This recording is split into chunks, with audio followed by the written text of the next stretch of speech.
पाली के समीप जार्डन में आज एक स्कूटी सवार को अज्ञात वाहन ने टक्कर मार दी, जिससे घटनास्थल पर ही स्कूटी सवार की मौत हो गई।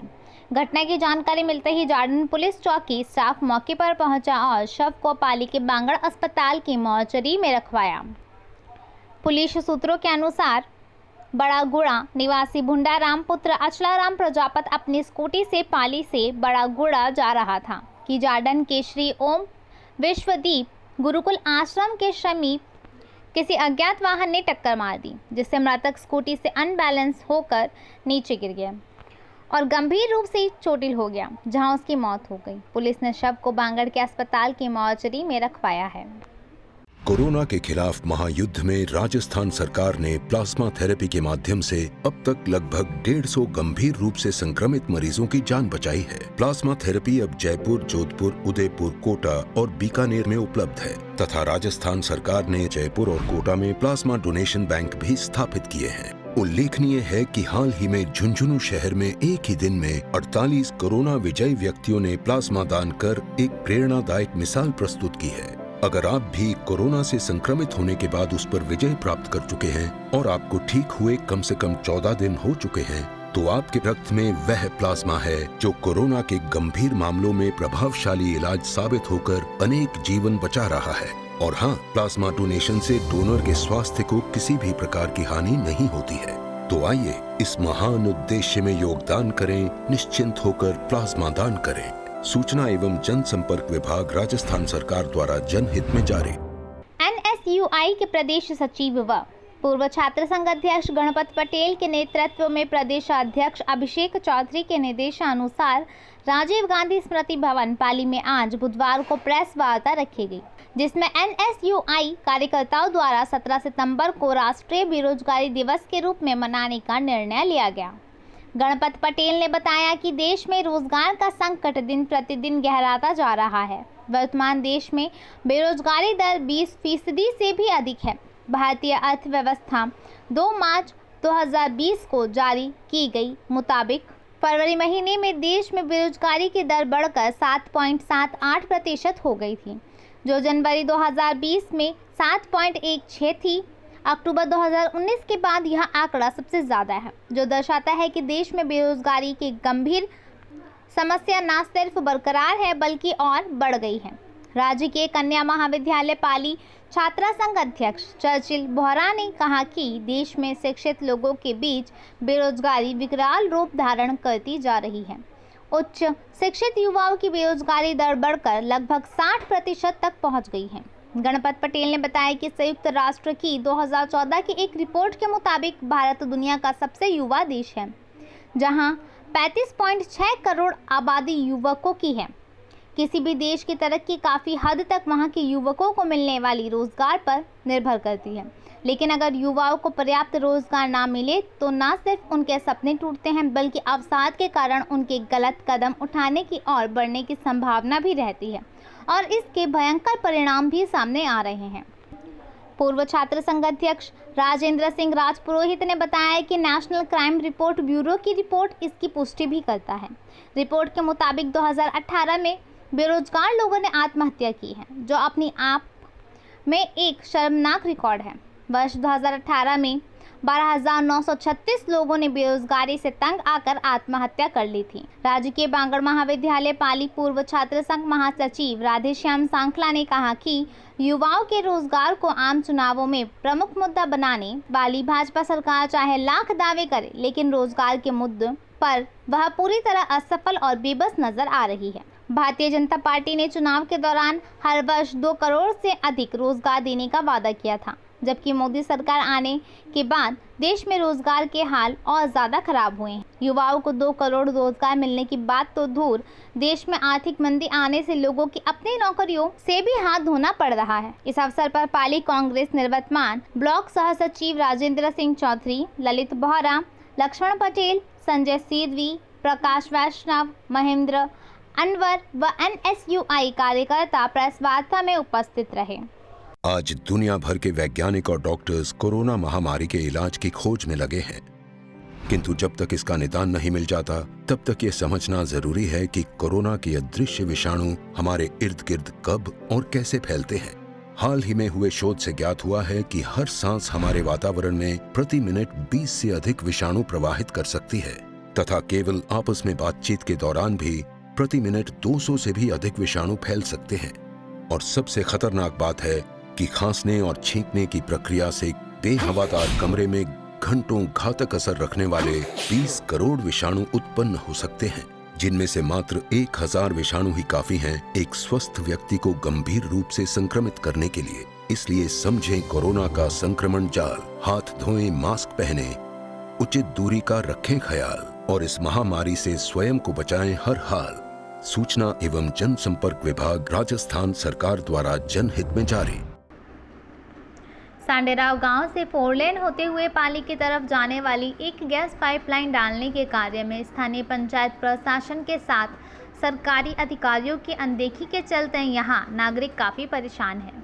पिछले लंबे समय से एक गैस कंपनी की ओर से सांडेराव क्षेत्र में चल रहे अंडरग्राउंड गैस पाइपलाइन डालने के कार्य में बरती जा रही लापरवाही से पेयजल आपूर्ति की पाइपलाइन के क्षतिग्रस्त हो जाने से पिछले 1 सप्ताह से बस स्टैंड के आसपास पीने के पानी की समस्या बढ़ गई है। वहीं सड़कों पर किए गए गड्ढों में हर रोज़ वाहनों के फंसने तथा गड्ढों में सही रूप से मिट्टी डालने से मिट्टी के दलदल में दुधारू पशु फंस रहे हैं। साथ ही यहां हर आमजन को आने जाने में काफ़ी परेशानियों का सामना करना पड़ रहा है। कोरोना लॉकडाउन के बाद पिछले करीब 1 महीने से शुरू किए गए इस कार्य के लिए मुख्य सड़क मार्ग पर जगह जगह पर लंबी पाइपलाइन डालने के लिए खाई खोदकर सड़क मार्ग पर आवागमन को बाधित कर रखा है। सांडेराव कासेलाव तिराहे पर गांव में जाने वाले मुख्य मार्ग पर पिछले 1 पखवाड़े से काफ़ी बड़ी खाई खोदकर आवागमन को अवरुद्ध कर देने से ग्रामीणों को काफ़ी परेशानी का सामना करना पड़ रहा है।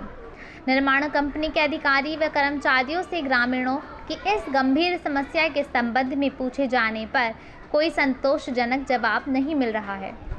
वहीं गांव के सरपंच व उप सरपंच के साथ ग्राम विकास अधिकारी भी इस संबंध में चुप्पी साधे हुए हैं।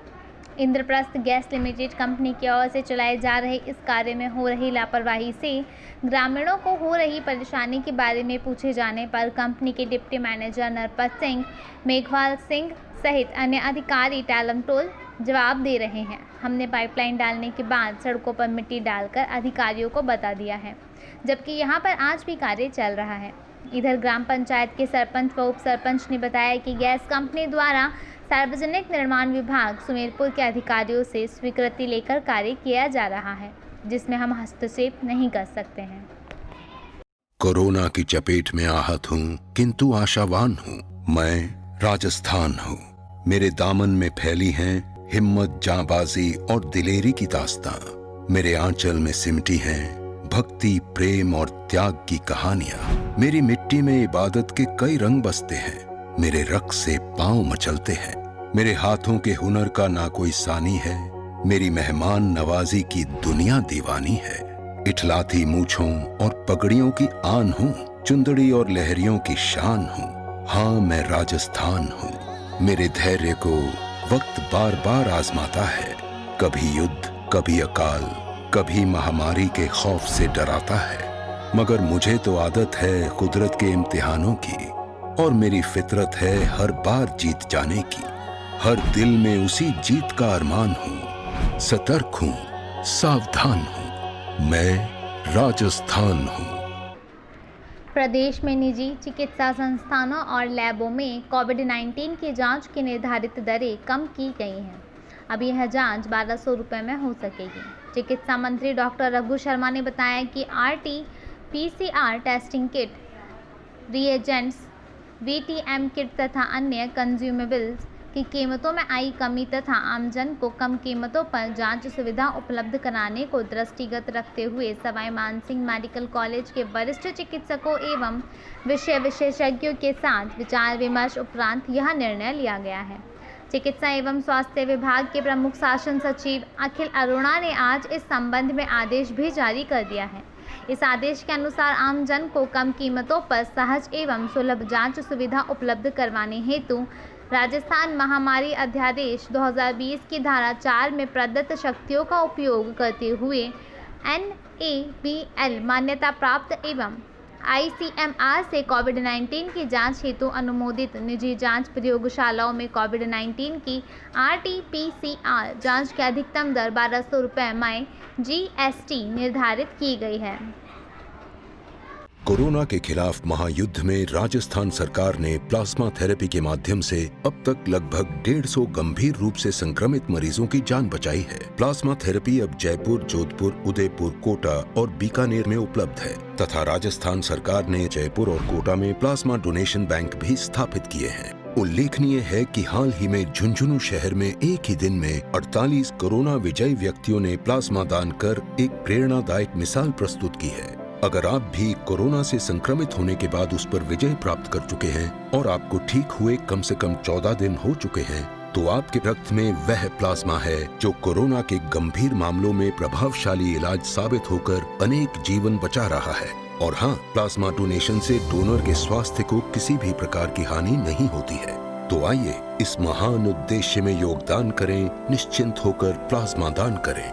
सूचना एवं जनसंपर्क विभाग, राजस्थान सरकार द्वारा जनहित में जारी। ग्राम पंचायत वडेरावास के अधीनस्थ आने वाले ग्राम रायपुर में सरपंच प्रतिनिधि द्वारा गौशाला का नाम लेकर ग्राम के गोचर भूमि में अनैतिक रूप से किए जा रहे अतिक्रमण, अवैध जल कनेक्शन के नाम पर ग्रामवासियों से वसूली गई अवैध राशि, पट्टा बनाने की एवज में ग्रामवासियों से ली जा रही अनैतिक राशि के विरुद्ध आज सुबह 11 बजे रामपुर गाँव के दर्जनों ग्रामीण शिवसेना हिंदुस्तान जिला प्रमुख राजू देवासी के नेतृत्व में जिला कलेक्ट्रेट के बाहर एकत्रित हुई, जहां उन्होंने सरपंच प्रतिनिधि एवं सरपंचपति अमराराम सीरवी के विरुद्ध ग्राम पंचायत के अधीनस्थ गांव रामपुरा में अतिक्रमण सहित कई प्रकार के भ्रष्टाचार करने के आरोप लगाते हुए जिला कलेक्टर महोदय को ज्ञापन सौंपकर कार्यवाही की मांग की।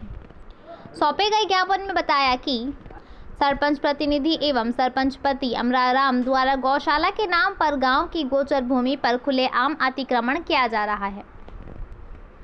उक्त अतिक्रमण में कोई भी पालतू पशु अगर चला जाता है तो उसे मनमाना दंड वसूला जाता है। साथ ही गांव में लगे हुए जल कनेक्शन को भी अवैध करार देती हुई ग्रामीणों से मासिक मोटी रकम अवैध रूप से वसूली जा रही है तथा नियमानुसार पट्टे जारी नहीं कर पट्टा चाहने वाले ग्रामीणों से अवैध रूप से रिश्वत के तौर पर मोटी रकम की भी मांग की जा रही है। गोचर भूमि में सरपंचपति एवं प्रतिनिधि अमराराम सीरवी बिना टेंडर के खुलेआम अंग्रेजी बबूल की कटाई करवाकर भ्रष्टाचार कर रहे हैं। उक्त समस्या को लेकर आज रामपुरा गांव वासियों ने जिला कलेक्टर महोदय पाली जिला तथा जिला परिषद मुख्य कार्यकारी अधिकारी पाली को प्रार्थना पत्र पेश कर सरपंच प्रतिनिधि के विरुद्ध कार्यवाही की मांग की तथा गोचर भूमि को अतिक्रमण मुक्त करवाने की मांग की। ज्ञापन सौंपते समय गोविंद देवासी, भुंडाराम चौकीदार, जगदीश देवासी खेरवा, विक्रम सिंह राव, मुकेश नायक, भंवरलाल चौकीदार, बद्रीराम देवासी, भोमाराम देवासी वार्ड पंच, रूपाराम चौधरी वार्ड पंच, घीसाराम वैष्णव, मांगीलाल चौकीदार, हराराम चौकीदार, मदन चौकीदार सहित अन्य ग्रामीण मौजूद रहे। गांव वालों से 3-3 हज़ार रुपये गरीबों से लिया है। किसने लिए? और सरपंच ने कि बोला कनेक्शन, पानी कनेक्शन ले लो, और उन लोगों ने 3-3 हज़ार दे दिया। अभी लॉकडाउन होने के बाद में बोला 1-1 हज़ार रुपये और दो, और उनके आयपत नहीं 1000 रुपये देने की, इसीलिए अभी वो वाटर वर्क्स वालों से मिल के बोला कनेक्शन काट दो सब। और विकलांग आदमी भी है, उसमें सब भी औरतें भी है, आज मजदूरी करने को गई है, तो पानी की समस्या हो रही है। इसीलिए कलेक्टर साहब से हमारा निवेदन है कि हमारा कायम स्वरूप मानी किया जाए और दोषी को सजा दी जाए।